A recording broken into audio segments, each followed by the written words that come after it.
जो सपने आपने देखे हैं वो आप ही के सपने हैं और उन सपनों को पूरा करने का हक भी आपका है और जिम्मेदारी भी आपकी है। अगर कभी ऐसा हो कि आप उन सपनों को ना पूरा कर पाए तो कभी हार मत मानना, बस उससे ज्यादा मेहनत करना। आप अपने सपनों के लिए चलिए तो सही, अगर गिर गए तो क्या हुआ, गिरता वही जो चलता है। बस इतना सा करना है कि उठकर फिर से चलना है और इसी गिरकर उठकर चलने का ही नाम शाहिद रजा।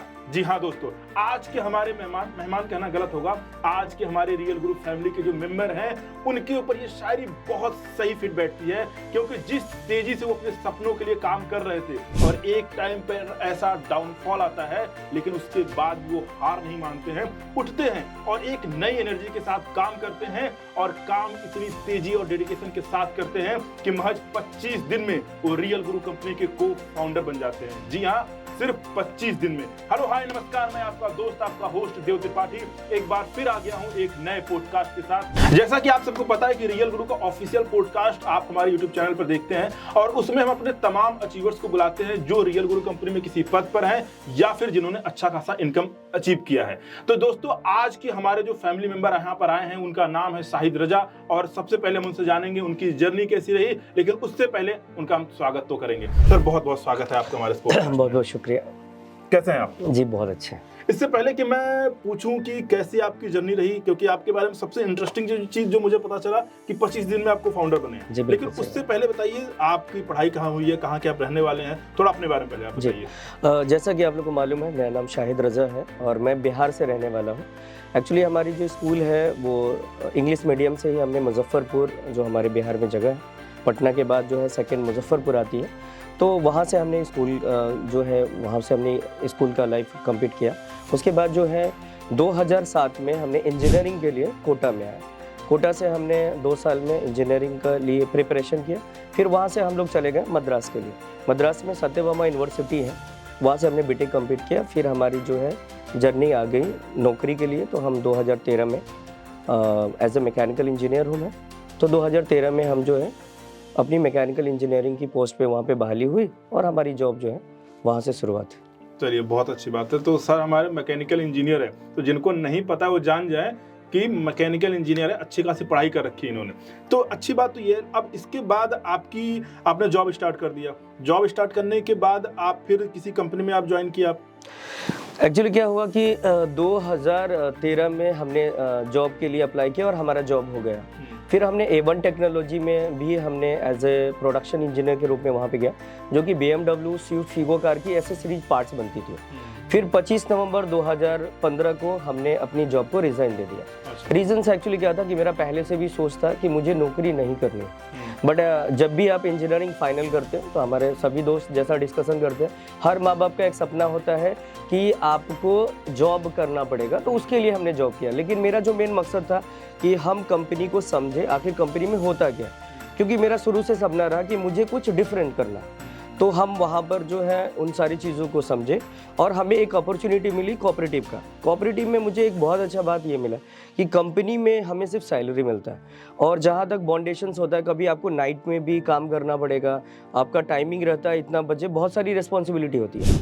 बट वहाँ पर अगर हम चाह के भी किसी अदर लोगों को उसमें डिप्यूट नहीं कर सकते, बिकॉज एक पोस्ट होता है और उस पोस्ट के लिए वो लोग एलिजिबल होते हैं इंटरव्यूज़ के बाद। लेकिन जब कोऑपरेटिव मिला तो मुझे ऐसा लगा कि हम अपने ग्रामीण एरिया में, जैसे बिहार की बात करें तो बिहार में मैक्सिमम, जहाँ तक लोग बिहार को जानते हैं कि मैक्सिमम लेबर क्लास के लोग और डिफरेंट स्टेटों में जाते हैं और वहाँ पे वो रोज़गार करते हैं। जहाँ पे उनकी मंथली की बात की जाए तो 10 से 12,000 15,000 एवरेज मिलती है।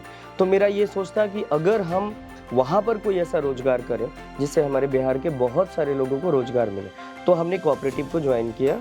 25 नवंबर 2015 को रिज़ाइन किया था, यानी 16 में स्टार्टिंग जनवरी से। डेट वाइज आपको याद है? हमने बिल्कुल, रीजंस क्या है कि हमने जो चीज़ भी किया वो शिद्दत से किया, तो हमने वहाँ से स्टार्टअप किया। बट इतना डिफ़िकल्ट वर्क था क्योंकि मैं इन सब चीज़ों को बहुत साधारण मानता था, मेरा कोई भी तजुर्बा नहीं था। इवन एक्चुअली मेरे पिताजी की अगर हम बात करें तो 2009 में हमें 30,000 रुपये मिलते थे खर्च करने के लिए, वो बहुत बड़ा अमाउंट था। और जब जॉब लगी तो वो 24,000 की मिली। तो हमारे पिताजी ने भी फिर फाइनेंस किया कि चलिए हम 10,000 रुपये आपको और देते हैं।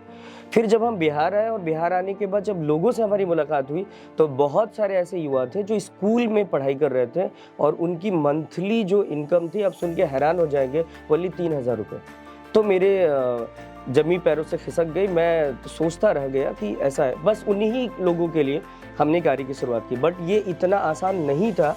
इसलिए आसान नहीं था कि मुझे कोई भी नेटवर्किंग या मनी मार्केट या इस तरह का कुछ भी तजुर्बा नहीं। इवन मैं बैंक को भी नहीं जानता था। हाँ, भारतीय स्टेट बैंक में हमारी एक खाता थी जिसमें हमारे पिताजी हमेशा पैसा डालते थे, तो उस बैंक को जानते थे। ना तो मुझे LIC के बारे में पता था, किसी भी क्षेत्र में मुझे कोई भी तजुर्बा नहीं था। लेकिन जब हम कोऑपरेटिव को लेके गए तो रीजंस क्या है, बहुत सारे डिफ़िकल्ट मेरे को ये हुआ। सबसे पहला तो सबसे बड़ा दिक्कत ये आया कि मेरे जो माता पिता थे, क्योंकि हमारा परिवार का जो लेवल है वो बहुत बड़ा था, तो हमारे माँ बाप को ऐसा लगा कि अगर आप ग्रामीण एरिया में जगह जगह जाके और लोगों को बोलेंगे कि 1,500 रुपया दे दीजिए तो मेरे घर का जो बचा खुचा इज्जत है वो मिट्टी में मिल जाए। ये उनका ऐसा सोच था। और मैं इसकी परवाह न करते हुए मुझे उन युवाओं को आगे लेके चलना था। मेरा एक सपना था कि मुझे 1 लाख लोगों को रोजगार देना है, चाहे मुझे उसके लिए कुछ भी करना पड़े। तो मैं उसके लिए निकल गया। फिर बहुत सारा डिफ़िकल्ट तो इस तरह का भी आया हमारे साथ कि हमारे पिताजी का फ़ोन आया कि अगर वो इस तरह नहीं मान रहा है तो आप उनको घर से बाहर निकाल दो। तो मुझे ये भी डिफ़िकल्टी का सामना करना पड़ा। अच्छा, आपको घर से बाहर निकाल दिया गया? नहीं, निकाला नहीं गया था, बट ये मुझे मिला कि अगर वो इस तरह का कार्य करते हैं तो उन्हें निकाला जाए। जब मैं फील्ड में गया और फील्ड में जाने के बाद जब हम लोगों से मिले तो सबसे पहला चीज़ क्या होता था कि लोग अपने घर से कुर्सी लाते थे बट वो स्वयं बैठ जाते थे और मैं खड़ा रहता था। और मैं उन्हें सोचता था कि जब मैं कंपनी में इन करता था तो 500 वर्कर सैल्यूट करते थे और यहाँ जब हम जा रहे हैं तो कोई कुर्सी भी नहीं दे रहा। कभी कभी ऐसा होता था कि उनका एक टूटा हुआ खटिया है, उसको बिहार में खटिया वो चारपाई वाली होती है, तो वहाँ अगर हम बैठ रहे हैं तो बोलते नहीं नहीं आप उठ जाओ, वो टूट जाएगा। इस तरह का उन लोगों का सोच था। तो बहुत सारे, और जैसे ही हम घर आते थे तो सबसे बड़ा चीज़ कि बिजनेस तो कुछ होता नहीं था, बिकॉज कोऑपरेटिव का जो चीज़ें थी वो वहाँ पे ब्रांचेज नहीं थी एक भी, और मैं ही एक ऐसा बंदा था जो उस ब्रांच को लेके बिहार में जस्ट शुरुआत कर रहा था। ये 2016 की बात है। अब होता क्या था, रीज़न से यहाँ पर और भी सब चीज़ें फेस करनी पड़ी कि ब्रांचेज नहीं था। लोग बोलते थे कि चलिए आपकी ब्रांचेज कहाँ है, मैं तैयार हूँ आपको अकाउंट्स देने के लिए, बट आपकी ब्रांच का। तो हम लोग बोलते थे सर अभी ब्रांच तो नहीं है, ब्रांच खुल जाएगी। तो हम लोग के साथ बहुत सारा मजाक करते थे कि एक काम करिए आप हमें पासपोर्ट बनवा दीजिए। हम लोग बोलते थे कि सर पासपोर्ट की क्या ज़रूरत है। तो लोग बिहार में एक भाषा है कि जब तो हर बैंक भागी तो दुबई जाएगी, तो दुबई जाएगी बैंक तो पासपोर्ट रहेगा तभी तो दुबई से जाके पैसा निकल के लाए। हम लोग बोले ऐसी बात नहीं है, आप कोऑपरेटिव को नहीं समझ रहे इसलिए आपको ऐसा लग रहा है, हम कोई कंपनी वगैरह नहीं है। हाँ, कंपनियों में दिक्कतें आई और रीज़न्स क्या था कि 2016 में इतनी सारी कंपनियां भागी थी और मुझे किसी के बारे में आइडिया नहीं था। तो वहाँ मुझे बहुत बड़ा चैलेंज फेस करना पड़ा। लेकिन उसमें एक बहुत बड़ी बात हुई कि एक हमारे सीनियर बोल दीजिए, और मैं सीनियर उनको नहीं बोल सकता, एज ए भाई बोल सकता हूँ, जो पवन कुमार सुमन सर है, उन्होंने मुझे एकदम भाई की तरह ट्रीट किया। जब मैं बिहार आया तो उनके घर में एक छोटी सी ब्रांच थी, ऑन रोड कोई भी ब्रांच नहीं था। तो पासबुक वगैरह जो भी प्रिंट करना और जो भी इनिशियल सहयोग वो बहुत ज़्यादा मिला उनके वजह से। और वो मुझे हर रोज़ गाइड करते थे कि ये सवाल का ये जवाब होगा, ये सवाल का वो जवाब होगा। उस तरीके से हम फील्ड में लोगों से लड़ते थे। तो 3 महीने लग गए मुझे। ये जो चैलेंजिंग वाली लाइफ है ये कितने टाइम रही थी? ये 3 मंथ्स लगी। 3 महीने में मुझे एक भी खाता नहीं मिला। तो उसके बाद भी आप कोशिश कर। अब मुझे एक्चुअली क्या था कि जॉब का रिज़ाइन कर दिया था। अब मुझे या तो फिर से वापस जॉब करना है या तो मुझे इसमें चैलेंजिंग को फेस करना। तो रीजंस आ रही थी कि नहीं मुझे थोड़ा सा और देखना। अभी मन में आया कि नहीं जॉब दोबारा ज्वाइन कर लें? ऐसा तो लग रहा था, इसलिए क्योंकि जैसे ही हम घर जाते थे तो हमारे मम्मी पापा जो खाना लेके आते थे तो खाना से ज़्यादा उनका बात रहता था कि आप कब जा रहे हो, आप कब जो है वापस से नौकरी ज्वाइन करने जा रहे हो। ये सब जो आप काम कर रहे हैं इससे समाज के लोग जो फीडबैक दे रहे हैं कि कल को अगर बैंक भाग जाती है तो लोग जेसीबी से हमारे जो बंगला है उसको एक एक ईंट उखाड़ के लेके जाएंगे। तो इस तरह का आ रहा था लोगों के बीच में, तो काफ़ी दिक्कतें हो रही थी। लेकिन 3 महीना स्ट्रगल करने के बाद पहली एक अकाउंट खुली और धीरे धीरे इतनी रफ्तार बढ़ी। रीजंस क्या था कि मैं पहले अकेला लड़ रहा था और धीरे धीरे जब लोग आते गए तो हमारे काम जो है बहुत आसान होते गए और आज मैं आपको बताना चाहता हूँ कि इतना बेहतरीन कार्य हुआ कि जो कार्य लोगों ने 10 सालों में किया वो हम 18 महीने में उस कार्य को करके दिखा दिए पूरे भारत को। क्या बात है, आप पहले ताली तो बजनी चाहिए। तो बहुत बड़ी बात होती है कि कोई काम कोई शख्स उसी काम को 10 साल में कर रहा है और आप मात्र सिर्फ 18 महीने में कर रहे हैं। मैंने इन चीज़ों को क्या पाया कि मैं जब फाइंड आउट किया तो जितने भी लोग हमसे मिले उनका ये सोच रहा कि सभी लोग गार्जियन टाइप के लोग थे, 30 साल 35 साल 40 साल 45 साल के लोग थे और उनका ये मानना था कि आप तो अभी क्योंकि उस समय में अगर हम 2016 की बात करें तो बच्चा टाइप का ही दिखते थे। तो उसमें होता क्या था कि लोग बोलते थे अभी तो आप अंडे से ही निकले हो, आप मुझे सिखाओगे, मेरे इतने तजुर्बे हैं। तो वो जो 3 महीना लगा ना, एक्चुअली मैं उन लोगों के पास गया जिनके पास बहुत सारे तजुर्बे थे। तो मैंने वहाँ से ट्रैक चेंज किया कि नहीं, जिस चीज़ के लिए मैं आया हूँ वो मैं पर्पस भूल गया। तो मैं ग्रामीण एरिया में उन लोगों को लिया जिनका ज़िंदगी में कोई नेटवर्किंग से कोई वास्ता नहीं था। रीजंस क्या था कि हर आदमी ने कंपनी में डुबाया था, तो अगर उस फेस वैल्यू को हम इस्तेमाल करें तो वो हमारे लिए बहुत ही चैलेंजिंग और हो सकती थी। तो मैंने उन लोगों को लिया जिन लोगों को सही मायने में पैसे की ज़रूरत थी और हमने इनिशियल उनको सपोर्ट किया। अभी एक बार हुआ क्या कि 2016 की बात मैं बता रहा हूँ, हम लोग गए बाइक लेकर, एक प्लेटिना बाइक निकली थी उस समय में नई नई। तो रीजंस क्या थी कि वो लंबी थी, हम लोग कुछ लोगों को उस पर डाल के लेके जा सकते थे। तो उसमें क्या होता था कि 4-5 बंदे को हम लोग उसमें इजी वे में डाल सकते थे। तो एक बंदे ने जो खाता दी थी उन्होंने हम लोग को ये बोला कि हमने जो आपको 1000 की खाते दी है, तो 3 साल का खाता उन्होंने खुलवाया था हमसे। तो ये बोले कि अगर 3 साल का ये जो खाता है तो 36,000 मेरे पैसे जमा होंगे, यदि ये मेरे पैसे नहीं मिले तो आपका ये जो मोटरसाइकिल है वो छीन लें। तो मुझे वहाँ से ये बहुत अच्छा लगा, मेरे को तकलीफ़ नहीं हुई। मैंने ये सोचा कि आखिर मेरे टीम वर्क के लोग का जो काम नहीं हो रहा है वो रीज़न्स यही है कि वो लोग साइकिल से जाते हैं और अगर हम साइकिल से किसी के दरवाजे पे जाए और घंटी बजाए तो लोग का कैसा स्टेटमेंट रहेगा, क्या है, क्यों बजा रहे हो। लेकिन जब हम मोटरसाइकिल से जाते हैं तो थोड़ा सा बोलेंगे हाँ किनसे मिलना है, उनके अल्फाज में चेंजिंग आएगा, इमेज क्रिएट होगा। 4 व्हीलर से जाए तो पहले कुर्सी लगाएंगे, चाय वगैरह भी पिलाएंगे। तो मैंने इनिशियली 20 लोगों को जब बाइक दिया तो हमारा जो टारगेट है वो बहुत ही तेजी गति से फैला और एक ब्रांच शुरू हुआ था साहेबगंज बिहार से और बिहार में लगभग 186 ब्रांच को हमने कवर किया। सिर्फ बिहार ही नहीं, झारखंड और हमारा वेस्ट बंगाल को भी कवर किया और गुजरात को भी कवर हम लोग तो वहाँ पे भी साइकिल से बाइक के बाद अभी गाड़ी। हाँ, उसके बाद स्कॉर्पियो आ गई। जैसे हम उन लोगों को जैसे ही बाइक हम लोगों ने दिलाया तो हमारी अल्टो कार आ गई।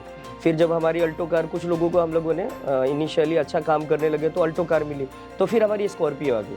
फिर स्कॉर्पियो का तो जलवा कुछ और ही था, क्योंकि जब हम लोग स्कॉर्पियो से जाते थे, बिहार में उसको बोलते हाथी, तो जब आप हाथी से किसी के पास जाएंगे तो वो बिना पूछे ही पैसे देना स्टार्ट कर। लेकिन मैं एक चीज़ बहुत अच्छा फाइंड आउट किया, मैं इनिशियली उन लोगों के पास पहुंचा कि जब 2016 में, ये 18 की बात है, जब 2016 में हम लोग उनके पास गए और उनसे हमने सवाल रिपीट किया कि आज आप मुझे चाय भी पिला रहे हो, आज मेरे लिए बहुत अच्छा कुर्सी का इंतजाम है, सोफ़ा भी लगा रहे हैं, लेकिन जब मैं पहली बार आपके पास आया था तो आखिर क्या ऐसी बात थी कि आपने मुझे कुर्सी भी बैठने को नहीं दिया था। तो उनका सोच जो है वो मैं बताना चाहता हूँ, ये सभी लोग के लिए बहुत फ़ायदा रहेगा, क्योंकि लोगों का जो मेंटेलिटी होता है वो ये होता है कि या तो ये पढ़ा लिखा नहीं होगा, दूसरा चीज़ गरीब घर से हो गया, इसलिए वो आपकी रेस्पेक्ट नहीं करते, और जैसे ही जीवन में कामयाबी आती है तो पूरी दुनिया रेस्पेक्ट करती है। हाँ, वो नज़रिया बदल जाता है। लेकिन बाद में जब उन लोगों को रियलाइज हुआ कि अरे ये तो वही शाहिद रजा है जो मैकेनिकल इंजीनियर भी है, इनके घर द्वार बहुत बड़े हैं, उस फैमिली से ताल्लुकात करते हैं, तो लोगों का नज़रिया बदला। लेकिन मैं तो मानता हूँ कि नज़रिया आपके ज़िंदगी में जब आप बड़े बनते हैं तो ही लोगों की नज़रिया बदलती है। हाँ, मतलब पैसा आता जाएगा, लोगों का सोचने का नज़रिया बदलता चला जाएगा। बिल्कुल। चलिए, ये तो आपकी रहेगी पुरानी आपकी जो जर्नी थी, काफ़ी इंटरेस्टिंग थी और काफ़ी मोटिवेटिंग भी थी, लोगों को इससे बहुत कुछ सीखने के लिए मिलेगा। खैर, ये तो आपकी होगी पुरानी जर्नी। अब हम बात करेंगे कि रियल गुरु में कैसे आप जुड़े। सबसे पहले ये बताइए। जी, एक्चुअली क्या है कि अगर 9 साल की जर्नी की बात करें तो लगभग हम 121 करोड़ से ज़्यादा धंधा दिया हमने, और ये बहुत बड़ा धंधा होता है। किसी लोग 121 करोड़ रुपया का धंधा हम लोगों ने दिया, ये बहुत बड़ा धंधा होता है, बहुत बड़ा अमाउंट, और काफ़ी कम समय में। क्योंकि इतना बिजनेस करने के लिए आज अगर हम ग्रामीण एरिया में शुरुआती दौर की बात करें तो अगर कोई 50 लाख का LIC का अगर उनका बिजनेस रहता था तो वो इस तरीके से बात करते थे जैसे उनसे बड़ा इस दुनिया में कोई हो ही नहीं सकता। तो एक, और अभी क्या है, रिसेंटली अगर हम 7 महीने की बात करें तो थोड़ी सी क्या है गिरावट आ गई। कुछ जो चीज़ें हम लोग को मिल रही थी, जितना बड़ा हम लोग का पे आउट आ रहा था, वो पे आउट्स में काफ़ी ज़्यादा फॉल डाउन हुआ। और जैसे ही पे आउट्स में फॉल डाउन होता है तो लोगों का काम में भी थोड़ा सा चीज़ें होती है। तो अभी जो ये 7 महीने का जो रिसेंट टाइम चल रहा था, इसमें ही हमारे एक दोस्त है जिनका नाम है संजय पासवान जी। तो संजय पासवान जी के माध्यम से मिला, बट मैंने बोला कि मुझे क्या है ये। उन्होंने बोला कि एक स्टार्टअप है। तो स्टार्टअप के बारे में तो मैं जानता हूँ कि बहुत सारे स्टार्टअप को मैं देखा हूँ, बहुत सारी चीज़ों को मैं स्टडी करता रहता हूँ कि 2016 में इस तरह की स्टार्टअप आई, इस तरह की स्टार्टअप आई। और स्टार्टअप की सबसे बड़ी खूबसूरती क्या होती है कि वो कितना चला जाता है ये कहना बहुत ज़्यादा मुश्किल है, वो बहुत बड़ा पैसे बना लेते हैं। तो स्टार्टअप का दौर ही है। तो मुझे बहुत अच्छा लगा। मैंने ये बोला कि ठीक है, आप को तो ज़्यादा नॉलेज नहीं है, क्योंकि वो जो संजय जी है वो हमारे अगर डिपार्टमेंट्स की बात करें तो एक ब्रांच मैनेजर ही है। तो उन्होंने हमें एक बड़े सीनियर से बनाया जिनका नाम है पंकज कोहली जी, जो आज रियल गुरु के जी जो रियल गुरु के को फाउंडर मेंबर है। तो उनसे हमारी गुफ्तगू हुई और काफ़ी बेहतरीन एक्सप्लेनेशन उन्होंने दिया। जितना मैं एक्सपेक्ट कर रहा था उतना उन्होंने, और जो बातें बताई मेरा सारी चीज़ें डाउट क्लियर हुई। और रीजंस क्या था कि थोड़ा सा और भी बताना चाहूँगा रियल गुरु को मैं क्यों एडप्ट किया। एक्चुअली क्या था कि जो पे आउट आपका बड़ा होता है, एटलीस्ट अगर आप 4 लाख 5 लाख पर मंथ अगर आपका अर्निंग है और अचानक से अगर आप 1.5 लाख में जाते हो तो एक बहुत बड़ा चेंजेस आता है लाइफ में। वो क्या चेंजेस आया मेरी लाइफ में, अगर आप हमारी वाइफ अगर कोई चीज़ का डिमांड करती है तो पहले क्या था, ये लो कार्ड और जो करना है कर लो। और मम्मी पापा को भी पैसे चाहिए तो वो जब बोले तब दे दो। भाई साहब हमारे हैं जो आज गवर्नमेंट टीचर हैं, तो उन्हें भी कुछ पैसे की ज़रूरत होती तो इनिशियली हम दे देते थे। लेकिन जब ये इतनी बड़ी गिरावट है, बट उन्हें नहीं पता कि हमारे साथ इतनी बड़ी गिरावट हुई है। अब वो पैसे मांगे बड़े भाई तो मैं ना दे पाऊँ, वाइफ मांगे तो मैं ना दे पाऊँ, अब मम्मी पापा मांगे तो ना दे पाऊँ। क्यों? क्योंकि 2 ही चीज़ें हो सकती हैं, या तो वो 1.5 लाख को हम फील्ड में खर्च करके हम बिजनेस को बिल्ड करें या परिवार चला। इस पॉडकास्ट को देखने के बाद तो उनको पता चल जाएगा। हाँ, कोई बात नहीं है, पता तो चलेगा। लेकिन मैं उन्हें बताया एक्चुअली क्या हुआ कि सब लोगों का क्या होता है कि जब आपका अगर इतना बड़ा पैसा, अगर आप उन्हें लग रहा था कि हम सेविंग में जा रहे हैं, मम्मी को लग रहा था कि शायद हो सकता है कि ये ससुराल दे रहे होंगे, भैया को लग रहा था कि कुछ प्रॉपर्टी बना रहे हैं, अगर मैडम की बात करें तो उनको लग रहा था कि शायद मेरा कुछ कनेक्शन चल रहा है। लेकिन मैंने फैमिली को इसलिए बताना ज़रूरी समझा क्योंकि मैं तो बिल्कुल इनोसेंट था, बट हमारे प्रति जो सोच चल रही थी तो हमने परिवार को बैठा के बोला कि ऐसी ऐसी बात है, बट आप सब्र करो क्योंकि मेरे अंदर काबिलियत है, हम इस चीज़ को बहुत जल्द आगे बढ़ाएंगे। और ऑर्गेनाइजेशन से भी हम लोग का आ रहा है कि बहुत जल्द जो है मार्च के बाद कुछ तब्दीली आएगी। बट मार्च के बाद हम लोग इंतज़ार कर रहे थे तब्दीली का, तो हमें रियल गुरु मिला। और रियल गुरु में जब मिला तो मैंने यही चीज़ें देखा कि अगर हमने पंकज कोहली जी से बात की कि सर आपने कितने दिनों में को फाउंडर कंप्लीट किया, नहीं सबसे पहला पूछा कि सबसे बड़ा ओहदा रियल गुरु का क्या है, तो उन्होंने बोला को फाउंडर है।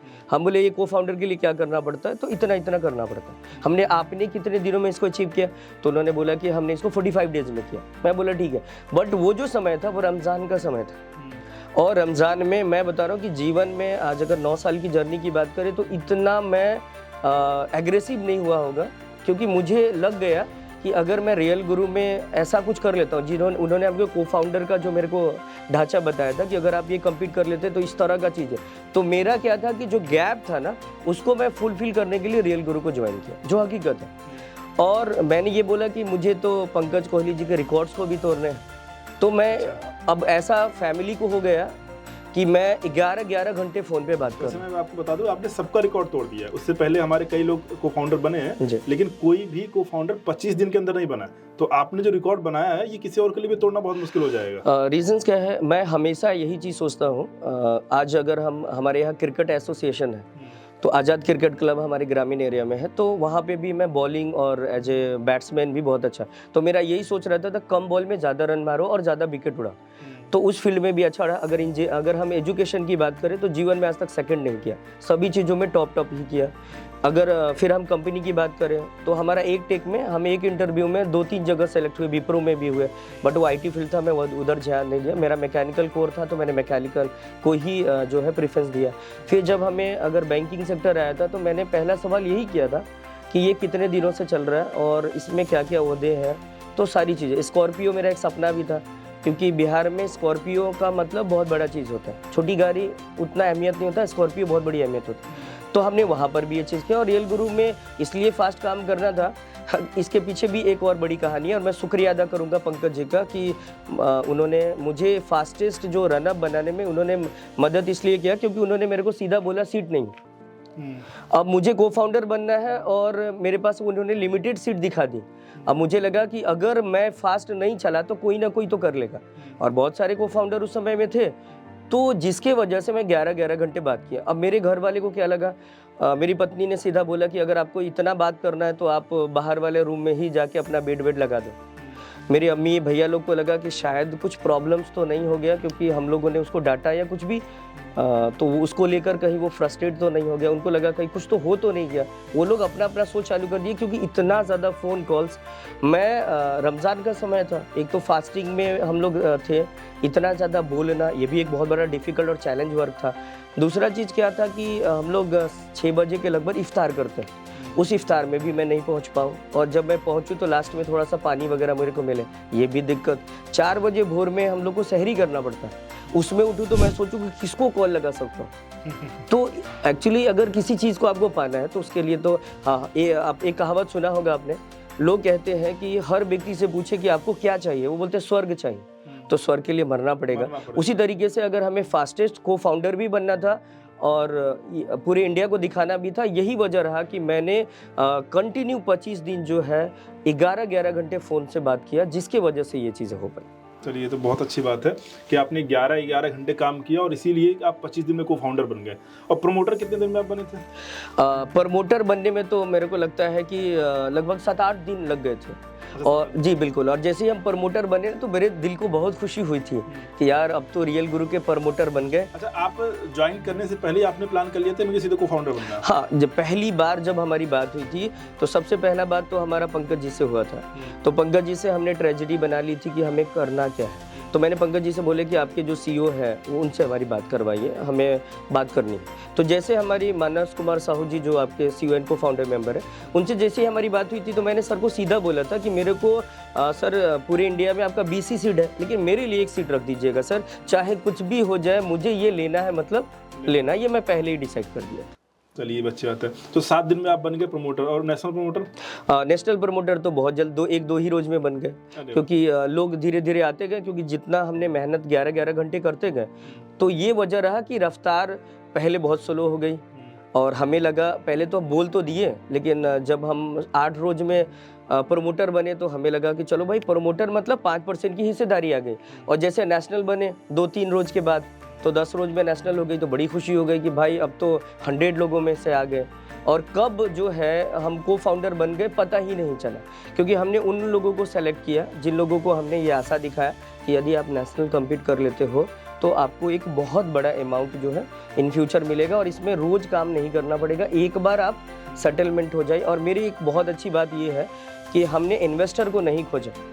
हो सकता था अगर मेरे पास इतने बड़े बड़े इन्वेस्टर हैं, 20-20 लाख रुपए लोग इन्वेस्ट करने के लिए तैयार है बस एक कॉल पे, लेकिन हमने इन्वेस्टर को नहीं सेलेक्ट किया, क्योंकि अगर रियल गुरु स्टार्टअप है और मैं एज ए को फाउंडर मेंबर बन रहा हूं तो ये मेरा दायित्व बनता है कि हम ऐसे लोगों को सेलेक्ट करें कि कल इस रियल गुरु को फैलाने में पूरे भारत में सहयोग करें। तो मेरे जितने भी लोग नेशनल है, लगभग 16-17 लोग नेशनल है, वो सभी लोग जो है वो एक अच्छे बड़ा काम कर सकते हैं इस तरह के नेशनल। अभी जो हमारा एक्टिव मेंबर का भी स्टार्ट हुआ है, तो आपके टीम में मैक्सिमम लोग एक्टिव मेंबर बन पाएंगे? अभी रीजंस क्या है कि हम लोगों ने सर से बहुत रिक्वेस्ट करके, क्योंकि मैं को फाउंडर बन गया ये बड़ी बात नहीं है, मुझे लगभग 5 लोगों को को फाउंडर बनाना है। तो मैंने सर से बहुत रिक्वेस्ट किया कि मुझे सर फ्रेंचाइजी के लिए 1 महीने का मोहलत दिया जाए। तो 1 मई से 30 मई की जो मोहलत मिली है वो सिर्फ मेरे लिए मिला है और मैं शुक्रगुजार हूँ मानस कुमार साहू सर का कि जिन्होंने मेरी बात को टाला नहीं। रीजंस क्या था कि अगर हम उन लोगों को को फाउंडर बनाना है तो ज़्यादा इजी वे में हम फ्रेंचाइजी बेचेंगे तो ही ये चीज़ें होगा। तो ये 30 तक का हमारा है। 30 के बाद जो हम प्लान करेंगे वो वेंडर बनाने का करेंगे। और वेंडर बनाना हम लोग के लिए इतना आसान काम है क्योंकि हम लोगों के पास लाखों जो है दुकानदार है जो 9 साल से हमें 100 रुपया, 50 रुपया, 200 रुपया डेली का देते हैं। और आज हम उनको बैंकिंग का भी दे चुके हैं फ़ायदा, आज तक उन्हें कभी धोखा नहीं मिला। दूसरा चीज़ कि जब हम उनके दुकान का प्रमोशन की बात करेंगे और मात्र छोटी सी अमाउंट है तो हर व्यक्ति एग्री होगा। तो एक उसमें भी हम पूरे इंडिया में दिखाएंगे कि, और सर से हमने रात को चैलेंज भी किया कि जितने भी एक्टिव मेंबर लोग बनाएंगे उसमें सबसे ज़्यादा एक्टिव मेंबर हमारा। सबसे कम टाइम में रहेगा। ये एक बहुत बड़ी बात, क्योंकि टीम की हम बात करें, कितनी बड़ी टीम है आपकी? हमारी अगर हम सहकारी कोऑपरेटिव की बात करें तो 10,000 लोगों की टीम है हमारी। मतलब टोटल आपकी 10,000 लोगों की टीम? जी जी। नहीं, आपके पर्सनल? जी पर्सनल हमारे 10,000 लोग। वो सिर्फ बिहार के हैं या पूरे इंडिया से? नहीं, बिहार के नहीं, 4 स्टेट के लोग हैं। हमने बोला था बिहार, झारखंड, वेस्ट बंगाल और हमारा गुजरात। मतलब आपकी टीम 10,000 लोगों की है और 4 स्टेट में फैली 4 स्टेट में फैली। शायद इसीलिए आप 25 दिन में को फाउंडर भी बन के निकले हैं। नहीं, अभी तो हमने उसका इस्तेमाल ही नहीं किया। अभी उसका और हकीकत में आपको बताना चाहता हूँ इस चैनल के माध्यम से भी कि अभी तक हमने किसी भी बैंकिंग सेक्टर के लोगों को लिया ही नहीं। अभी हमने उन लोगों को लिया है जो बहुत सारी कंपनियों में भटके हुए थे, और सही मायने में अगर मैं उनका इस्तेमाल करता तो मुझे 5 रोज बहुत ज़्यादा था को फाउंडर के लिए। क्योंकि मैंने इसलिए ब्रेक नहीं किया क्योंकि मेरी एक बहुत अच्छी अच्छाई है, चाहे हमने अभी कितना भी रिसेंट टाइम चल रहा हो या कुछ भी चल रहा हो, बट हम उन लोगों को बस ये बोल रहे हैं कि टाइम आएगा, आपके अंदर बहुत सारी बदलाव होगी, लेकिन देखेंगे अगर बदलाव नहीं होगी तो फिर उन लोगों को हम इनवाइट करेंगे एक्टिव मेंबर के लिए। चलिए, बहुत अच्छी बात है। वैसे आपका फ्यूचर प्लान क्या है रियल गुरु को लेकर? बस अभी तो हम लोगों ने जैसा बात चल रहा था कि हमारे बहुत सारे को फाउंडर मेंबर आ रहे हैं, बट को फाउंडर का जो मेंबर की सीटें हैं वो 6 सीटें हैं। उसके लिए हमें बहुत सारे को फाउंडर भी तैयारी कर रहे होंगे कि मैं अपने अपने टीम में से निकालूं। तो हम लोगों ने कंपनी को सीधा बोला कि अगर हमारी ज़रूरत पड़े तो हमारी को फाउंडर को आप हटा दो। और हमारे पंकज भाई भी हैं, बहुत अच्छे हैं, काफ़ी कोऑपरेटिव हैं, उन्होंने भी ये चीज़ें बोला कि अगर आपको ज़रूरत पड़ेगी तो सर हमारे को फाउंडर को भी हटा दो। इससे 2 फ़ायदा होगी, संस्था को थोड़े पैसे आ जाएंगे और हम जिनको लेके चल रहे हैं, हाँ, कंपनी जो है हमें और बड़ा पोस्ट दें। जैसे पूरे को फाउंडर मेंबर 20 है ना, तो उस 20 में हम चाहते हैं कि हमारी कंपनी जो है 4-5 ऐसे लोगों को नियुक्त करे जो पूरे भारत में जो है इस रियल गुरु का झंडा लहराए, और वो लोग जो है रियल गुरु को लेके काफ़ी ज़्यादा एक्साइटेड। अच्छा, एक सबसे इम्पोर्टेंट है, जैसे भी हमने वेंडर लिस्टिंग की भी हमने स्टार्ट किया है, तो इसमें सबसे इम्पोर्टेंट चीज़ उन लोगों के लिए जो फ्री में पैसा कमाना चाहते हैं, मतलब आपको 1 रुपया भी खर्च करने की ज़रूरत नहीं है। तो उसका आप प्लान कैसे बना रहे हैं अपनी टीम के साथ कि अगर मुझे वेंडर लिस्टिंग करवाना है अपनी टीम के साथ, तो किस तरीके से आप उसका प्लान बना रहे हैं? क्योंकि ये इसलिए इंपॉर्टेंट है कि अगर कोई हमारे बाकी कोई लीडर देख रहे हैं या कोई भी हमारे मेंबर देख रहे हैं तो उनको भी थोड़ा आइडिया मिल सके और वो चीज़ आपसे सीख सके। वो एक्चुअली क्या है कि जब मैंने 18 महीने में बहुत बड़ा काम किया था तो लोगों ने ऑन स्टेज पूछा था कि सर आप अपनी राज की बात बताएं। तो मैं एक्चुअली राज की बात बताना नहीं चाहता हूँ, क्योंकि हमारी जो प्लानिंग है अगर मैं आपके साथ शेयर कर दूंगा, क्योंकि अगर आपको फास्टेस्ट चलना है तो 2 चीज़ें आपको सबसे डिफरेंट रहना होगा। और कहा गया है, अटल बिहारी वाजपेयी से किसी ने बोला कि सर कुछ आप मेरे को सजेशन दे दीजिए कि जीवन में क्या ऐसा काम कर ले कि हम बड़ा बन सकते हैं। तो उन्होंने बोला था कि चुप रहना अगर आप सीख गए तो जीवन में कामयाब हो सकते हैं। तो मेरी जो फर्दर प्लानिंग है वो अभी हमारा है कि हम लोगों को नहीं बता सकते हैं, लेकिन आपको दिख जाएगा, और जब हम उस चीज़ों को अचीव कर लेंगे तो हम ओपन से पूरे हिंदुस्तान को बताएंगे कि हमने कैसे किया है, ताकि और हमारे भाई लोग को भी ये पता चले कि हम बहुत कम समय में अच्छा बना सकते हैं। अभी जो सर की प्लानिंग है वो बिल्कुल भी डिस्क्लोज नहीं करने वाले हैं, तो आप लोग भी अपनी ऐसी कोई प्लानिंग बनाइए जिसको डिस्क्लोज बिल्कुल मत कीजिए, लेकिन हाँ इतनी तेजी से काम कीजिए कि सर का रिकॉर्ड जरूर ब्रेक कर दीजिए, क्योंकि 25 दिन में को फाउंडर बनना बहुत ही ज़्यादा मुश्किल होता है, जो शाहिद रजा जी ने हासिल किया है। खैर, आप अपना प्लान नहीं बताएंगे, जो कम से कम ये बता दीजिए कि जो फ्यूचर प्लान है आप वो नहीं बताएंगे, सफलता का राज बता दीजिए कि किस तरीके से लोग काम करें कि इस तरीके से इतना अंदर मोटिवेशन आ जाए। अगर क्योंकि आप 11-11 घंटे काम कर रहे हैं, आप डे नाइट काम किए जा रहे हैं, आप कॉल किए जा रहे हैं, तो अंदर कुछ तो चल रहा होगा ना, कोई तो डेडिकेशन होगा, कुछ चीज़ तो आपको मोटिवेट कर रही होगी। देखिए, जितने भी कंपनी को हमने देखा, सभी कंपनी जो है वो लोगों को जो बोलती है कि आप ज़िंदगी भर काम करो, ज़िंदगी भर हम पैसा देंगे। अगर हम रियल गुरु को समझे तो यहाँ ज़िंदगी भर काम करने की ज़रूरत नहीं।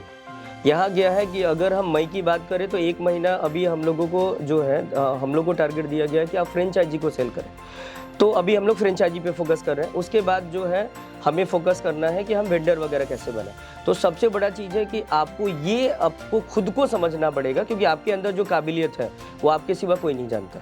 अगर आपको 10,000 रुपया महीना कमाना है तो आपका दिमाग 10,000 टाइप का चलेगा कि हाँ इतने वेंडर लगा देंगे, ऐसा ऐसा कर लेंगे तो 10,000 आ जाएगा। अगर आपका सोच है कि नहीं मुझे 5 लाख रुपया कमाना है तो आपका सोच 5 लाख के लिए चलेगा और उसके लिए आप उतनी मेहनत करेंगे। तो हमारा यही लोगों से कहना है कि आप अपने आप को समझिए, आपके अंदर वो योग्यता है, वो क्षमता है कि अगर सिर्फ एक बार वेंडर बना देते हैं, सिर्फ एक बार बनाना, और अगर उनको सर्विसेज हमारी बहुत अच्छी मिलने लगेगी, वो लाइफ टाइम के लिए हमारे लोग हो जाएंगे। तो आपको इनिशियली वे में बहुत बड़ा मेहनत करना पड़ेगा, कोई किसी का साथ देता नहीं। क्योंकि अगर हम बात करें, मैं जब भी पंकज सर से या विकास सर से हमारी बात होती थी तो मैं उनको बोलता था कि भाई नेशनल तो कम्पीट कर लूँगा, बट मेरे को 3 आप प्रमोटर दे देना। हाँ बिल्कुल शाहिद भाई, आप करो, मैं 3 के आपको 4 दे दूंगा। लेकिन जैसे ही हमने 7 कम्पीट किया और 3 का डिमांड किया तो बोले कि अब तो आप शाहिद भाई कर सकते हो, कोई दिक्कत नहीं है। मतलब अगर आपको लाइफ में कुछ करना है तो खुद पे भरोसा रखें सर, और आपको अगर बड़ा करना है तो आपको सर फील्ड में आना पड़ेगा, आपको दिन रात मेहनत करना पड़ेगा। उसके लिए चाहे परिवार को आपको त्यागना पड़े, खाना पीना को त्यागना पड़े, कुछ भी करना पड़े, क्योंकि दुनिया में कहावत है ना कि जब आपके पास पैसे आ जाएंगे, आप किसी मुकाम को हासिल कर लेंगे तो पूरी दुनिया बोलेगी आप कैसे हो। कोई गरीब से नहीं पूछता है कि आप कैसे हैं, सब अमीर से पूछते हैं कि आप उनके हाल चाल को पूछा पैसे हैं तो लोग पूछते हैं भाई हाँ कैसे बिल्कुल हैं? कैसे। नहीं, ये बहुत अच्छी बात आपने कही कि आपको अपने अंदर के छिपे हुए हुनर को पहचानना होगा और अपने सपनों को पूरा करने के लिए आपको खुद ही मेहनत करना होगा। कोई और मेहनत करने आपके लिए तो खैर नहीं आने वाला है। खैर, ये तो बात हो गई मेहनत की, डेडिकेशन की, हार्डवर्क की। अब एक सबसे इंपॉर्टेंट सवाल ये बनता है जो हर कोई जानना चाहेगा, जितने लोग भी हमारा ये एपिसोड देख रहे होंगे, कि भाई 25 दिन में जो इंसान को फाउंडर बना उसने आखिर इनकम उसका कितना हुआ है। तो ये सवाल हम करते हैं, सर अभी तक आपका कितना इनकम हुआ रियल गुरु से? अभी जो हमारा 25 दिन का जो इनकम रहा वो लगभग लाख प्लस आया, लेकिन अभी 25 दिन में आपने 1 लाख से ज्यादा कमा 1 लाख से ज्यादा हो गया। ये सिर्फ पॉसिबल है रियल गुरु में, याद रखिए। 25 दिन में ही 1 लाख से ज्यादा कमाना सिर्फ रियल गुरु में ही पॉसिबल है। हाँ सर, कंटिन्यू कीजिए। और अभी जो हम लोग प्लानिंग बना रहे हैं, 1 मंथ का जो प्लानिंग हम बना रहे हैं, सर के साथ हमारी बैठ के जो भी बातें हुई है, तो उसमें हमने जो प्लानिंग बनाया कि लगभग हम लोग इस महीने में जब हम क्लोजिंग करेंगे 30 तारीख को, तो हमारा पे आउट जो है 10 लाख से अबव रहेगा। ये हमारी जो है, मतलब 25 दिन में आपने 1 लाख से ज्यादा कमाया है और अगले 30 दिन का प्लान ये है कि 10 लाख से ज्यादा। बिल्कुल। क्योंकि अभी हम सर से जो हमारी टारगेट मिली है वो 2500 हमें फ्रेंचाइजी सेल करने का मिला है, लेकिन जहाँ तक मैं देख पा रहा हूँ कि 4000 प्लस हम लोग सेल करेंगे। तो अगर इस हिसाब से चले 2500 अगर करते हैं तो लगभग 10 लाख आ रही है, लेकिन उससे भी ज़्यादा का हम लोग प्लानिंग कर रहे हैं। तो 2 महीने में ये आएगी। और आने वाला जो 7 जुलाई है, सबको बेसब्री से इंतज़ार है उस दिन का। कंपनी का एनुअल डे है तो एनुअल डे है, और उस दिन जो लोगों को मिलेगा, को फाउंडर को और हमारे जितने भी नेशनल प्रमोटर है या जो एक्टिव मेंबर बनने वाले हैं, उन लोग को जो हिस्सेदारी और उनको जो अमाउंट मिलेगा, वो दिन सबके लिए बहुत खास होगा। पूरा हिंदुस्तान देखेगा कि किसने कितना बड़ा जो है अर्निंग किया। उस दिन का हम लोग को बहुत एक्साइटेड सेंस है। नहीं सर, उस दिन का तो खैर बेसब्री से हर कोई इंतजार कर रहा है कि क्योंकि 7 जुलाई को कंपनी का एनुअल डे है, तो आप लोग भी आइएगा। अगर हमारा वीडियो देख रहे हैं तो कोशिश कीजिएगा हमसे कांटेक्ट करने का, क्योंकि 7 जुलाई मतलब बहुत ही इंपॉर्टेंट दिन। खैर सर, ये सारी बातचीत आपसे होगी, बात करके आपसे बहुत ज़्यादा अच्छा लगा। और सबसे इंपॉर्टेंट बात ये समझ में आई आपकी बातचीत में, अगर मैं एक मोरल ऑफ द स्टोरी की बात करूँ, कि अगर आप कोई चीज़ चाहते हैं तो सच्चे दिल से अगर चाहते हैं तो आपको मेहनत करना पड़ेगा, उसके अलावा कोई और ऑप्शन नहीं है। क्योंकि 25 दिन में को फाउंडर की सीट हासिल करना ये कोई आसान बात नहीं है। आपने 25 दिन में को फाउंडर भी आप बने और 1 लाख से ज़्यादा का आपने इनकम भी किया, और आगे का आपका 10 लाख से ज़्यादा का प्लानिंग भी चल रहा है। खैर सर, कुछ अगर मैसेज देना चाहें हमारे लीडर्स को, या कोई हमारा प्रमोटर या नेशनल प्रमोटर है या जो एक्टिव मेंबर बनना चाहता है, वो क्या करे, किस तरीके से अपने सक्सेस पा सकता है, थोड़ा सा अगर कुछ आप देना चाहें मैसेज। देखिए, सबसे बड़ा चीज़ क्या है कि लोग ये सोचते हैं कि अगर हमने प्रमोटर यहाँ पे बन गए, 5% की हिस्सेदारी हमारी मिल गई, हमारे लिए बहुत इनफ है। जैसा आप सोचेंगे वैसा आपके साथ होगा। अगर आप बड़ा सोचते हैं तो आपके साथ बड़ा होगा, छोटा सोचते हैं तो बोलते हैं ना कि जैसा सोच ईश्वर बोलेंगे तथास्तु, वैसा ही हो आपके साथ। अगर सही मायने में अगर आप बड़ा सोचते हैं, जैसे अगर नेशनल प्रमोटर, एटलीस्ट जो लोग सिर्फ प्रमोटर बन के सेटिस्फाई है, मैं उनको बोलूँगा कि नेशनल प्रमोटर की सीटें तो ख़त्म हो चुकी हैं, लेकिन को फाउंडर एक्टिव मेंबर बने। हाँ, ये बहुत अच्छा रहेगा। मैं उनको सजेशन ये देना चाहूँगा कि आप बनने के लिए काम करें, उनको कि उसमें प्लस पॉइंट क्या, इस साल भी इनकम है और नेक्स्ट ईयर भी इनकम। हाँ बिल्कुल, क्योंकि जिस समय वो सोच रहे थे कि हमें प्रमोटर बनना है, उस समय भी प्रमोटर खत्म होती जा रही है। हम नेशनल की भी तैयारी किए तो नेशनल भी खत्म हो गया। अभी को फाउंडर की भी लोग तैयारी करें तो अभी बहुत ही जल्द को फाउंडर भी खत्म हो जाएगा। तो एक्टिव मेंबर एक ऐसा है कि हम अनलिमिटेड लोगों को बना सकते हैं, और वहाँ पे भी हमें हिस्सेदारी मिल रही है। तो मैं मैसेज देना चाहता हूँ कि आप लोग सबसे ज़्यादा अगर मेहनत करें तो एक्टिव मेंबर पे करें। एक्टिव मेंबर से बहुत बड़ा इस ऑर्गेनाइजेशंस को भी फायदा होने वाला है और उन लोगों को भी फायदा होने वाला है, क्योंकि अब नहीं करेंगे तो कब करेंगे, क्योंकि जब सभी चीजें, यही मौका है। क्योंकि प्रमोटर का सोचे वो भी खत्म हो गया, नेशनल का सोचे वो भी खत्म हो रहा है, को फाउंडर का सोचे। अभी आजकल एक नए फीचर की बात चल रही है एप्लीकेशन में, जो है बिज टूर, यानी कि बिजनेस टूर्स। ये आपको कैसा लगा, इसके बारे में थोड़ा सा आप अपना फीडबैक दीजिए कि ये इससे कितने भी बिजनेसेस को कितना फायदा हो सकता है, छोटे बड़े, इसके बारे में थोड़ा सा। देखिए, अभी तक जितने भी बिजनेस टूल बने हैं वो सिर्फ और सिर्फ बड़े लोगों के लिए बने, और मैं सबसे बड़ा शुक्रगुजार भी हूँ मानस कुमार साहू सर का कि उन्होंने उन छोटे छोटे लोगों के बारे में सोचा। क्योंकि अभी तक आप जितने भी ऐप्स इस्तेमाल करते हैं तो ये बहुत सारे सवाल आते हैं कि छोटे मोटे लोग जो हैं इस ऐप्स का इस्तेमाल कर ही नहीं सकते हैं। बट उन्हें ये नहीं पता है कि अभी जिस तरह से दुनिया चल रही है सभी के पास एंड्रॉयड मोबाइल है और हर आदमी चाहता है डिजिटल होना। तो आज सर ने ये बात सोचा है, तो उन लोगों को मैं बोलना चाहता हूँ कि जैसे ही ये पूरे टूल्स आएंगे ना, क्योंकि अभी तक आए नहीं थे, अभी तक ऐसा कुछ मिला नहीं, लेकिन जैसे ही उन लोगों को मिलेगा वो सारा चीज़ को इस्तेमाल करेंगे और वो लोग भी बोलेंगे कि वाकई में रियल गुरु के वजह से हमारा जो बिजनेस प्रमोशन है वो बहुत ज़्यादा फैल रहा है। क्योंकि अभी जैसे हमारा लॉन्चिंग ऑफर में सिर्फ ₹1 पर डे के हिसाब से साल का सिर्फ ₹365 में हम इतनी सारी चीज़ें दे रहे हैं, जिसमें मिनी वेबसाइट भी है, लेन देन भी है, इनकम एक्सपेंसेस भी है, डिजिटल विजिटिंग कार्ड है, विजिटिंग कार्ड आप शेयर कर सकते हैं व्हाट्सएप वगैरह पे, ग्राफिक भी आप बना सकते हैं, जिस तरीके से इनवाइस क्रिएट कर सकते हैं, QR कोड अगर आपको बनाना है अपने किसी लिंक का वो भी बना सकते हैं। और सबसे अच्छी बात है अगर आपके पास डेटा है और व्हाट्सएप पे आप मार्केटिंग करना चाहते हैं, ये सब कुछ हो सकता है। इवन AI से प्रमोशनल वीडियो भी बन सकता है। तो मेरे हिसाब से मुझे लगता है कि अभी मार्केट में कोई भी एप्लीकेशन है जो इतनी सारी चीजें वो भी सिर्फ 365 में दे रही है। और इसके लिए आपको बनना पड़ेगा एक्टिव मेंबर। आप एक्टिव मेंबर बनिए। इसके लिए अधिक से अधिक जितने भी आपके आसपास व्यापारी हैं जो बिजनेस करते हैं, फिर चाहे छोटे हों या बड़े हों, उनको रियल गुरु के साथ जोड़िए और उनको बताइए कि किस तरीके से बिज टूल्स उनके बिजनेस को ग्रो करने में उनकी हेल्प कर सकता है। खैर सर, आपसे बात करके बहुत अच्छा लगा। बहुत ही मोटिवेटिंग सेशन रहा हमारा ये। आपसे बहुत कुछ सीखने के लिए मिला। हमें उम्मीद है कि हमारे जितने ऑडियंस हैं उन्होंने भी बहुत कुछ आपसे सीखा होगा। Thank you sir, thank you so much अपना कीमती समय हमें देने के लिए। तो अगर आप लोगों को हमारा ये आज का एपिसोड अच्छा लगा हो तो कमेंट बॉक्स में अपना ओपिनियन जरूर बताएं और हमारे चैनल को सब्सक्राइब करें और बेल आइकन को जरूर दबाएं ताकि हर एक वीडियो की नोटिफिकेशन आपको सबसे पहले मिले। और हाँ, सबसे इंपॉर्टेंट बात, अगर आपको समझना है कि रियल गुरु क्या है, अगर रियल गुरु का प्लान जानना है और किस तरीके से बिज टूल्स का इस्तेमाल करके आप भी या आपका कोई दोस्त हित मित्र कोई भी आपका अगर कोई जो बिजनेस चलाता है वो अपने बिजनेस को ग्रो करना चाहता है, उसके लिए आप हमारे कस्टमर केयर नंबर पे भी कॉल कर सकते हैं। और हफ्ते में 3 दिन हमारा होता है जूम मीटिंग, रात को 9 बजे आप हमारे जूम मीटिंग को भी ज्वाइन कर सकते हैं, जिसका लिंक आपको हमारे डिस्क्रिप्शन में मिल जाएगा। या फिर आप हमारे कस्टमर केयर पे बात करके भी पूरी जानकारी ले सकते हैं कि बिज टूल्स क्या है, किस तरीके से आपके बिजनेस को ग्रो करने में आपकी हेल्प कर सकता है। तो आज की वीडियो हम यहीं पर समाप्त करते हैं। मैं आपका होस्ट, आपका दोस्त देव त्रिपाठी एक बार फिर मिलूंगा एक नए वीडियो के साथ। तब तक के लिए जय हिंद, जय भारत।